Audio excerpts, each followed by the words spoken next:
बेहतरीन हल है जी। अस्सलाम वालेकुम।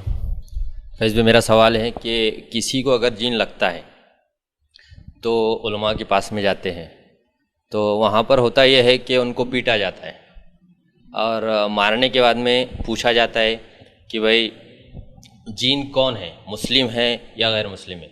और फिर उसके बाद में तो अगर गैर मुस्लिम है तो बोला जाता है कि आप इस्लाम कबूल करो, और जब वो बोलता है कि नहीं कबूल करूँगा तो फिर पीटा जाता है, जबकि अल्लाह ने कुरान में फरमाया ला इकराह फिद्दीन। तो इस तरह करना कैसे जायज़ है?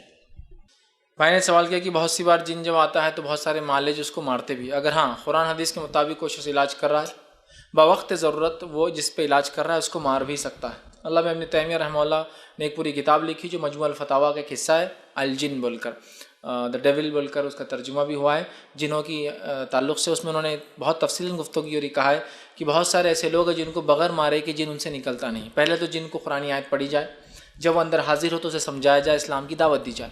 इस्लाम ना कबूल करे तो कोई मसला नहीं, उसे निकल जाने का हुक्म दिया जाए, इसलिए कि ये जिस्म उसके लिए नहीं बनाया अल्लाह ने। अगर वो नहीं निकलता है और ज़िद करता है तो फिर वो कहते हैं उसे मारा भी जा सकता है।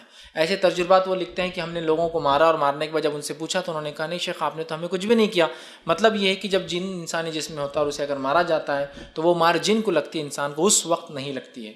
तो भाई का सवाल है, मारा जाता है तो मारना बहरहाल दुरुस्त है और सलफ़ के अमल से साबित है।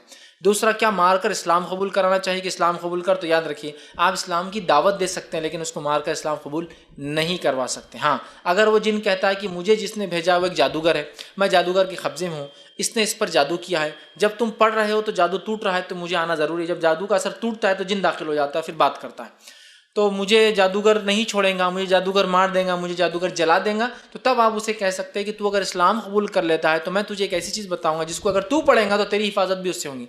चूँकि आयतल कुर्सी इंसान और जिन दोनों के लिए, जब वो पढ़ लेते हैं तो हिफाजत होती है। तो लिहाजा फिर आप उसको इस्लाम अगर कबूल कर, मतलब उसको एज अ सोल्यूशन उसके मसाइल का, चूँकि वो कब्जे में है किसी के और जादूगर उससे मुसल्लत होता है और जादूगर भी उसे तकलीफ पहुँचाता है कभी कभार।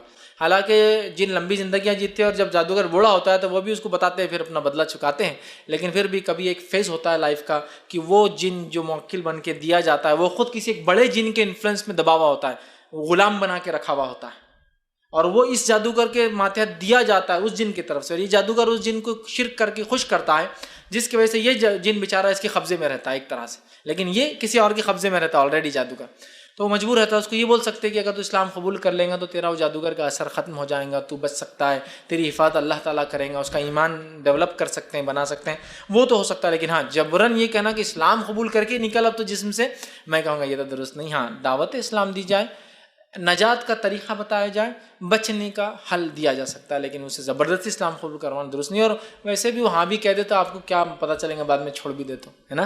लिहाजा ज़बरदस्ती कबूल कराए ये दुरुस्त नहीं होगा।